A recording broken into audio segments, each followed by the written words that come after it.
미국이 한국산 전투기의 기술 안전 문제로 무장 통합을 거절한 사건이 발생했습니다. 사실 미국산 무장을 올리지 못하게 막은 선택은 겉으로 보면 통제였지만 실제로는 미국 스스로 자물쇠를 채운 결정이었습니다. 그리고 그 자물쇠가 잠근 건 한국이 아니라 미국 자신이었습니다. 이번 KF-21과 GBU-39 SDB 통합 거절 사안은 승인 여부를 넘어 방산 시장에서 누가 주도권을 잃고 누가 얻는지를 수치로 증명하는 사건으로 읽힙니다. 미국이 거절한 무장은 GBU-39 SDB입니다. 무게 약 130kg, 사거리 약 100에서 110kg, 원형 공산 오차는 5에서 8m 수준으로 알려진 소형 정밀유도 폭탄입니다. 미 공군 조달 기준 한 발당 가격은 약 4만 달러 수준이었고 최근 물가와 개량 비용을 반영하면 약 5천만 원 안팎으로 평가됩니다. 이 무장의 핵심 가치는 성능이 아니라 구조입니다. F-15E 기준 최대 16발,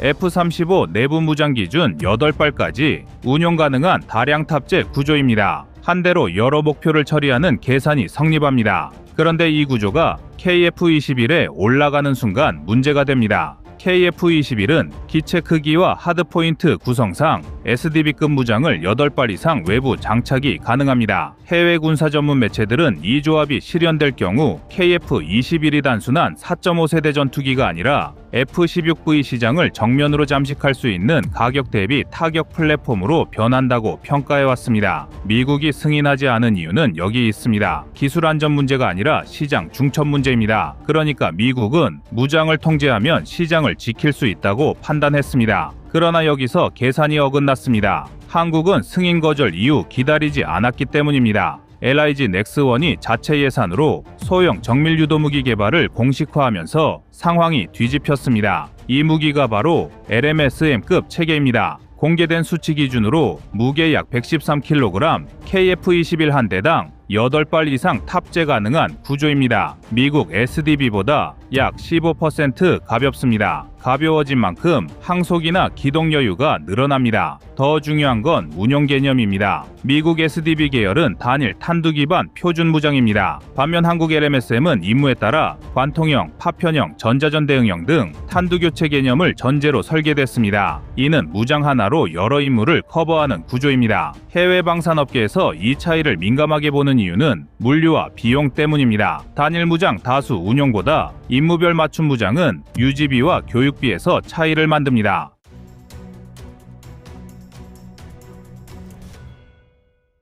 미국은 무장 하나를 막았지만 이 때문에 한국은 무장 체계 전체를 독립 노선으로 전환했습니다. 미국 무장을 쓸 경우 발생하는 통합 승인 비용, 소프트웨어 접근 제한, 후속 개량 승인 대기 기간이 모두 사라집니다. 업계에서는 전투기한 기종당 무장 통합과 인증에 소요되는 추가 비용을 최소 수백억 원 단위로 봅니다. 이 비용이 통째로 절감됩니다. 시간도 미국에 불리하게 작용합니다. 미제 무장은 통합 승인부터 실전 운용까지 통상 3-5년이 걸립니다. 반면 한국은 KF-21 블록 업그레이드 일정에 맞춰 무장을 설계 중입니다. 공개된 일정대로라면 LMSM 시제품은 2년 내 완성, 2032년 전력화 목표입니다. KF-21 블록 2 이후 일정과 정확히 겹칩니다. 미국 입장에서 더 치명적인 지점은 수출 구조입니다. 미제 무장을 쓰는 순간 해당 전투기는 제3국 수출 시마다 미국 승인에 묶입니다. 반대로 국산 무장을 쓰는 순간 그 족쇄는 사라집니다.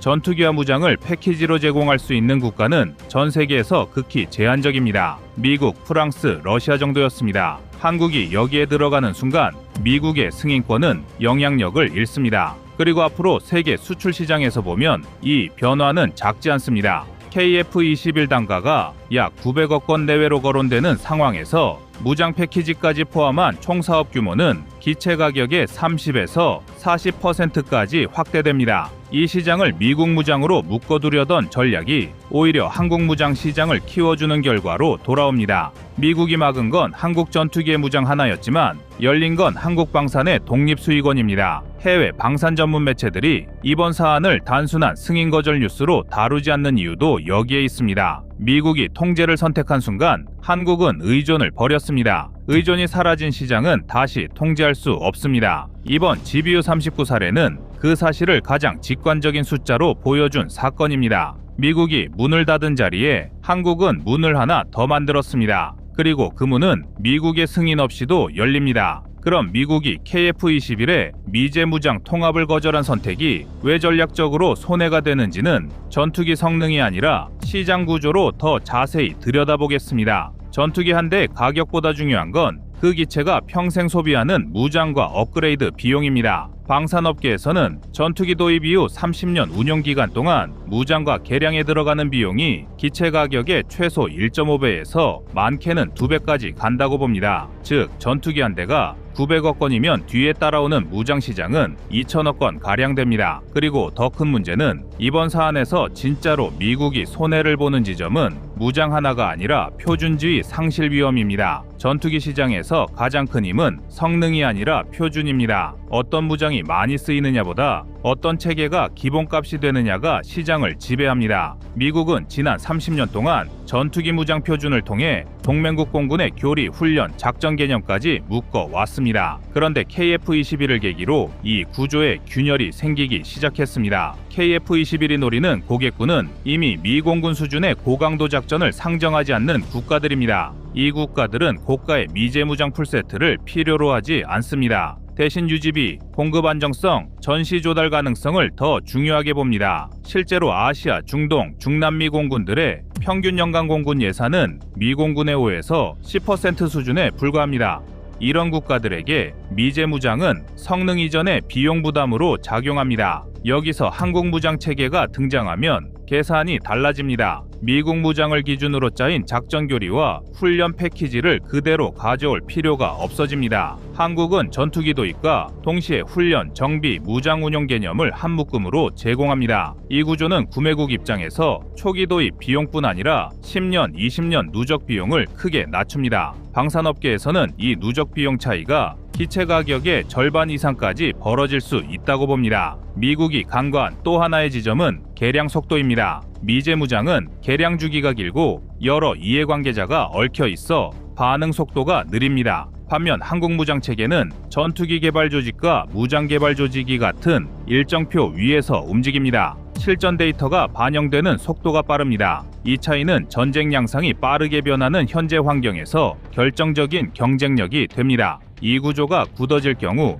미국은 어떤 상황을 맞게 되느냐 하면 동맹국 공군이 미제 무장을 기본값으로 선택하지 않는 장면을 보게 됩니다. 미국 무장이 옵션으로 밀려나는 순간입니다. 방산 시장에서 옵션이 된다는 건 곧 협상력이 급격히 떨어진다는 의미입니다. 이건 단순한 매출 감소 문제가 아닙니다. 외교적 영향력의 축소로 이어집니다. 이번 KF-21 무장 통합 거절 사안은 미국이 한 번 더 통제의 힘을 확인하려다 오히려 표준 경쟁에서 불리한 위치로 이동하는 계기가 되고 있습니다. 미국은 승인 여부를 통해 질서를 관리해왔지만 그 질서가 유지되려면 대체제가 없어야 합니다. 한국은 그 대체제를 만들어내고 있습니다. 더 중요한 건 이 흐름이 KF-21 하나로 끝나지 않는다는 점입니다. 전투기에서 무장 표준이 바뀌면 그 다음은 드론, 유도탄, 지대공 체계로 확산됩니다. 한국 방산이 플랫폼 중심이 아니라 체계 중심으로 이동하고 있다는 신호입니다. 이 변화가 굳어질수록 미국은 승인이라는 카드 자체를 꺼낼 기회를 잃게 됩니다. 결국 미국이 이번에 선택한 건 통제였지만 결과적으로 잃게 되는 건 선택권입니다. 한국은 이제 막히면 멈추는 나라가 아니라 막히면 노선을 바꾸는 나라로 인식되기 시작했습니다. 방산 시장에서 이 인식 변화는 숫자보다 오래갑니다. 이번 사안의 결론은 단순합니다. 미국은 버튼을 눌러 막았지만 한국은 버튼이 필요 없는 구조를 만들고 있습니다. 그리고 그 구조가 완성되는 순간 미국의 통제에서 벗어나 자주적인 힘을 얻게 됩니다.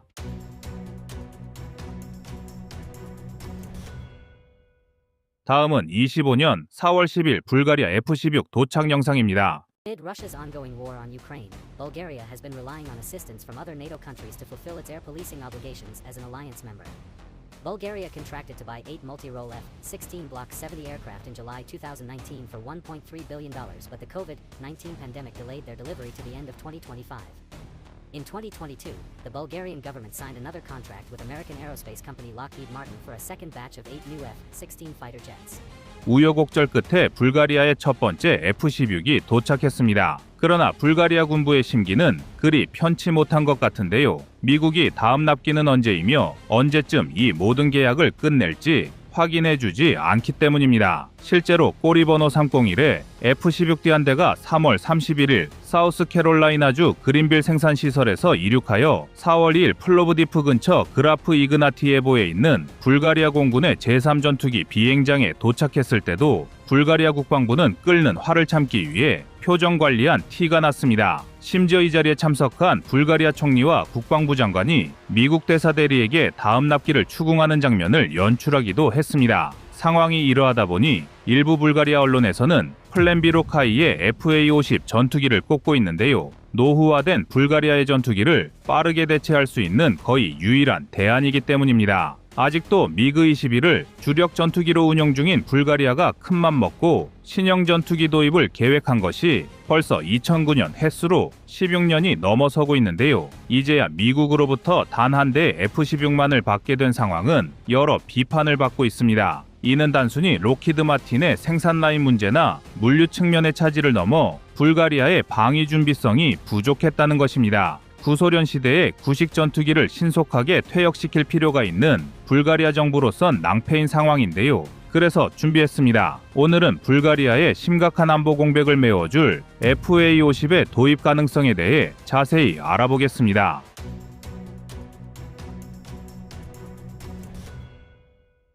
아무리 욕을 먹어도 오랜 기간 F-16이 사랑받아온 데는 이유가 있습니다. F-16은 현재 F-16V에 이르기까지 1970년대 초기형 이후 무려 50년 이상 활약해온 전투기의 대명사나 마찬가지입니다. 지상 표적은 물론 함정에 대한 공격, 정찰, 전자전 등을 모두 수행할 수 있는 다목적 전투기인 F-16은 5천여 대의 생산 대수가 말해주듯 다양한 국가에서 운용되었거나 운용된 전투기인데요. 세계 시장의 70%를 잠식했을 정도로 흠결을 찾기 어려운 유일무이한 장수기체입니다. 그러나 이러한 장점이 현재에 와선 단점이 되고 있습니다. 70년대 대비한 기체를 아무리 개량을 한들 그 한계는 명확할 수밖에 없었는데요. 더구나 불가리아가 록히드 마틴과 계약한 F-16V는 통상적인 가격의 절반도 안 되는 덤핑 계약으로 뒷이야기가 무성한 상태입니다. 여기에 록히드 마틴은 납기전 조종사와 정비사에 대한 교육용으로 치장용 F-16 2대를 무상 제공하는 등 유례없는 특혜를 주기도 했는데요. 그러나 문제는 이번에도 납기였습니다. 록히드 마틴은 코로나19 이슈 때부터 현재까지 생산 설비 문제로 차질을 빚으면서 생산량은 계속 적체되고 있습니다. 현재 F-16V가 가장 급히 필요한 나라 대만도 1년 이상 출고가 연기된 상태로 2026년이나 납기가 가능한 것으로 알려졌을 정도입니다. 대만이 1월쯤인데 염가로 계약한 불가리아는 언제쯤 계약한 물량 전체를 받을 수가 있을까요? 때문에 불가리아 정부는 완전체 F-16 도입 전까지의 전력 공백을 메우면서 중간급 포지셔닝의 역할을 할 또 다른 전투기 조달 계획을 세울 수밖에 없었고,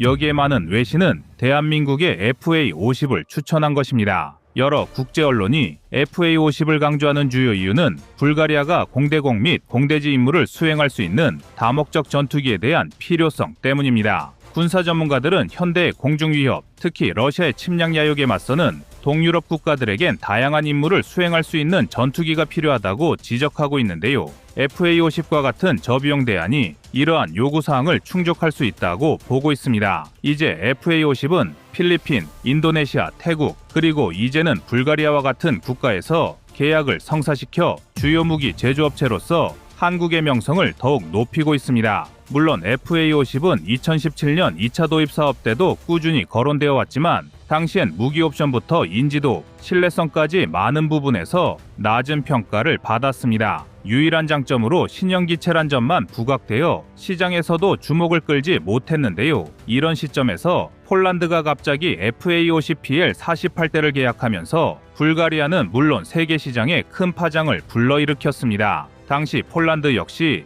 F-16V 블록 70을 주문했다가 취소한 상태였는데요. 취소한 이유는 납기 지연 이슈 외에도 도입 가격 때문이었습니다. 록히드 마틴과 폴란드 정부 간의 세부 계약 내용을 알 수 없지만 당시 F-16V 블록 70의 도입 가격은 통상 1,200억 원 선으로 대당 가격 600억 원 수준인 FA-50의 2배였습니다. 여기에 저평가되었던 FA-50의 성능과 안전성까지 어필하면서 폴란드 정부는 물론 불가리아의 여론까지 뒤바뀌게 된 것인데요. 사실 F-16과 FA-50은 체급 자체가 다른 전투기로 단순 비교는 어렵습니다. 그러나 불가리아가 처한 상황에선 오히려 최고의 선택이라는 것이 수많은 전문가의 한결같은 평가인데요. 미그-29의 비행 안전성이 보장받지 못하는 상황에서 F-16V 블록 70의 도착 지연으로 항공전력에 구멍이 뚫린 불가리아의 경공격기로서 비교 불가의 가격 대비 성능과 신뢰성을 가진 FA-50 이상의 선택지는 없다는 것이 그들 주장의 요지였습니다. F-16처럼 언제 받을지 알 수 없는 전투기가 아닌 카이는 엄격한 납기 일정을 준수하는 실적을 가지고 있습니다. 이는 불가리아가 신속하게 공군 능력을 강화하려는 요구를 충족하는데 결정적인 요소인데요. 여기에 FA-50은 경쟁력 있는 가격뿐만 아니라 F-16에 비해 운영 및 유지 보수 비용이 낮습니다. 더구나 고급 항법 장비, 다목적 능력 및 다양한 현대 무기와의 호환성을 갖춘 FA-50은 기술적으로 F-16에 적합한 대체품이라 할 수 있는데요. 공대공 및 공대지 임무에서 FA-50의 성능은 불가리아가 요구하는 전술적 유연성을 제공합니다. FA-50은 이미 전장에서 그 가치를 입증했으며 수많은 국제훈련과 실제 전투 상황에 참여했습니다. 고급 항공 전자공학 및 다기능을 갖춘 FA-50은 공대공 및 공대지 임무 모두에서 탁월합니다. 나토 군대와 통합할 수 있는 능력은 불가리아 군대에 완벽하게 적합하며 변화하는 안보 역학에 따라 발전할 수 있는 플랫폼을 제공합니다. 이는 발칸반도에 위치한 불가리아의 전략적 위치를 감안할 때 특히 매력적이며 이 지역은 높은 준비 태세와 적응력을 필요로 합니다. 기계적으로 우수한 전투기는 많지만 FA-50만큼 경제성과 최첨단 기술 사이에 완벽한 균형을 유지하고 있는 전투기는 거의 없습니다. 더구나 FA-50의 낮은 운영 비용은 불가리아는 국방 예산을 고갈시키지 않고 공군을 현대화할 수 있을 텐데요. 이러한 경제성은 낮은 코스트에 고성능이라는 FA-50의 가격 대비 가치를 증명하고 있습니다. 그러나 불가리아는 이미 오래전부터 프랑스와 스웨덴에서 각각 그리펜과 미라주 2000에 대한 제안을 받은 것으로 알려졌고 불가리아가 이들은 외면한 이유 역시 명확합니다. 2009년 스위스군이 작성한 주력 전투기 성능평가 보고서에 따르면 그리펜은 라팔과 유로파이터에도 뒤처지는 최하급 전투기란 사실을 알 수 있습니다. 물론 제조사는 이런 단점을 모두 상쇄하고도 남을 가격이라는 메리트를 앞세워 마케팅에 열중하고 있는데요. 정작 이들이 간과한 자신의 문제점은 최신형 그리펜일수록 도입 가격이 폭등한다는 사실입니다. 저렴한 전투기의 대명사 그리펜의 명성은 이미 과거형으로 그리펜 2형부터는 도입 가격과 유지 비용이 솟구치고 있습니다. 그리펜의 도입가는 경쟁 상대인 유로파이터나 라팔 F-16 최신형보다 약간 저렴할 뿐 실질적으로 싸다고 볼 수 없는데요. 이 때문에 현 시점에서 유럽 시장에서조차 그리펜의 입지는 대단히 애매해진 것입니다. 미라주 2000의 상황은 더 처참합니다. 벼랑 끝에 내몰린 우크라이나조차도 미라주의 공여를 내치지 않은 이유는 명확한데요. 사실 현장에서 미라주의 조종성과 정비성에 대한 평판이 형편없다는 사실은 널리 알려지지 않았지만 이러한 유지보수와 부품 공급 외에도 성능의 한계까지 미라주의 단점은 한두 가지가 아닙니다. 현재까지 생산된 미라주는 약 600대 수준으로 5000대에 육박하는 F-16과는 비교 자체가 민망한 수준이며 과거 미라주 2000의 전신이라 할 수 있는 미라주 3가 1422기 생산된 것과 비교해서도 초라하기만 합니다. 초기의 미라주는 큰 덩치에도 불구하고 엔진의 출력이 고작만 3668파운드에 불과했습니다. 물론 파워팩은 후기로 갈수록 많이 개선되었다거나 하나 여전히 장호장이 많고 성능 또한 미완성됐다는 악평에 시달려야 했습니다. 일례로 사격 조준 장치의 거리 측정기의 오차가 너무 커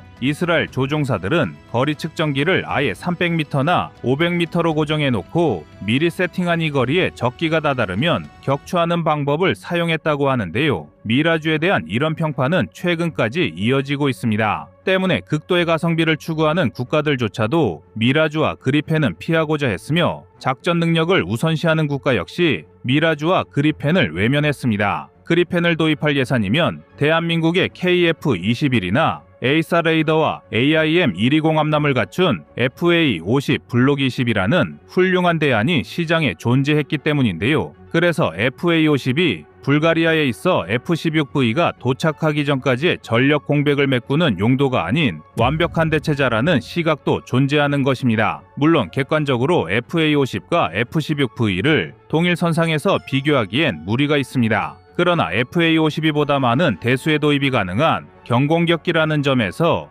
그리고 경공격기 카테고리 안에서 최상의 선택지라는 점에서 높은 메리트가 있습니다. FA-50의 전체적인 성능이 F-16V의 수준은 아니지만 국방 예산 증액이 쉽지 않은 불가리아의 현실을 감안하면 상당히 설득력 있는 주장이라 할 수 있는데요. 과연 대한민국 FA-50은 F-16의 빈자리를 메꿔줄 수가 있을까요?